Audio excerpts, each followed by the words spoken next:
February is a time that our nation lifts up Black Americans, celebrating the contributions they've made in building our country through science, engineering, art, music, sports, and innovation. In honor of Black History Month, we highlight a Black organization within the Catholic Church. The Knights of Peter Claver. It's the largest historically African-American Catholic lay organization in the United States. It provides a place for fraternity, leadership, faith formation, and acts of service to the community. The order was founded in 1909 in Mobile, Alabama, by 4 priests.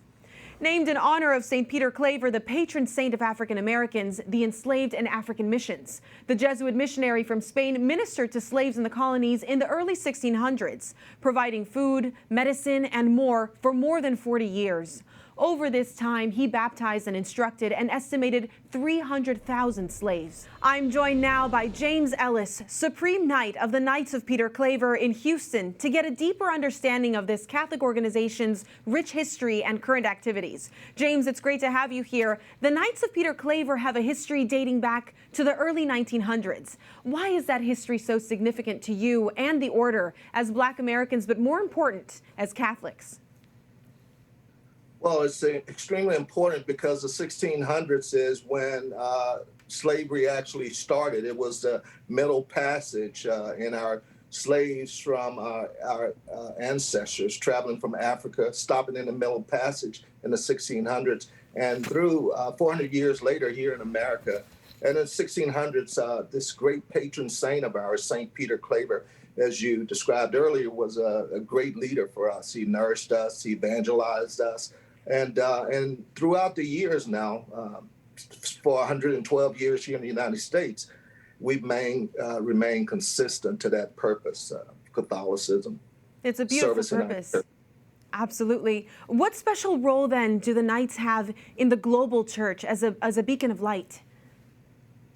So we are one of 24 or so international Catholic organizations, Knights of recognized by the Pope, 24 of us, and our role is to support the church, to support the Holy See, to support our individual churches, and to come up with strategies to carry out certain goals and objectives we have as Catholic men, and in our case, women and children.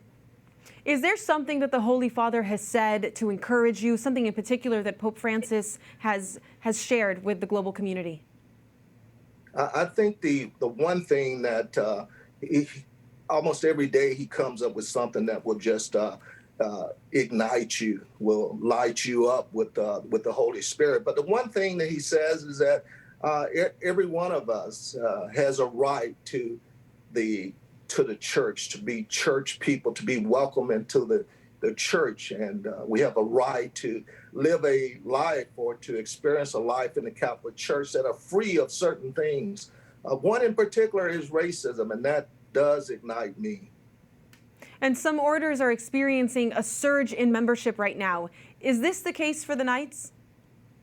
Well, Knights of Peter Claver right now, since 2000, we have been a victim of COVID, and we've not been able to get out. We've not been able to recruit as we normally did, but we've remained consistent. We have 17,000 members, plus or minus, and we've maintained that number through the COVID experience, which for us has been losing about 500 of our members to death since the COVID. So we've remained consistent, which means that we have grown to make up for that loss in membership through death.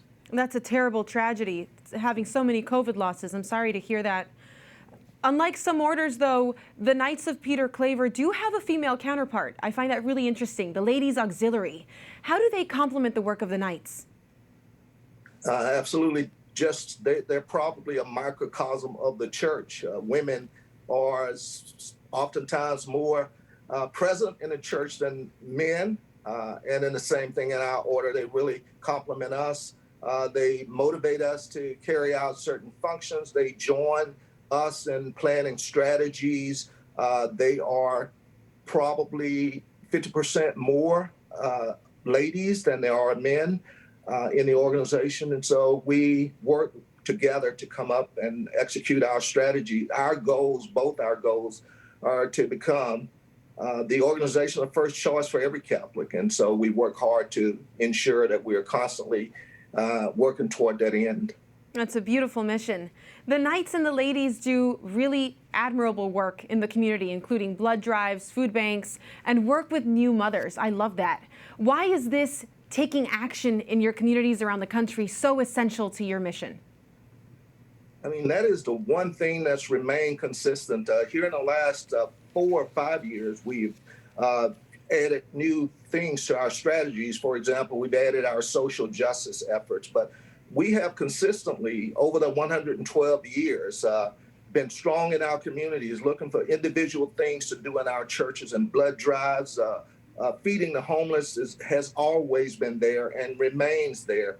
But as we've taken on 5 areas of social justice to broaden our scope and to broaden our service in the greater community, we've taken on racism. We've taken on human trafficking that affects our communities in disproportionate ways. We've taken on domestic violence, which equally affects our communities in different ways. We've also taken on criminal justice, and finally, the dignity of Black lives. And all of that has continued to motivate us to be even more active around not only the feeding of the homeless, which is a dignity thing, feeding people, serving people, blood drives, but it's to that greater cause.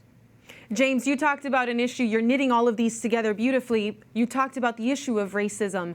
How does your community work help with that? How does your community help to counter that great scourge?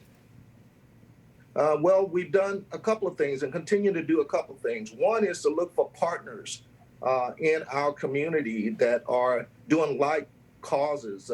George Floyd's death in May of 2020, we reached out to every one of the ordinary bishops in the United States, and I personally wrote them a letter asking them to partner with us to find ways to attack this problem of racism. Is that we couldn't sit around any longer and treat it with the ways that we've done in the past. We had to be more aggressive. So we've done that.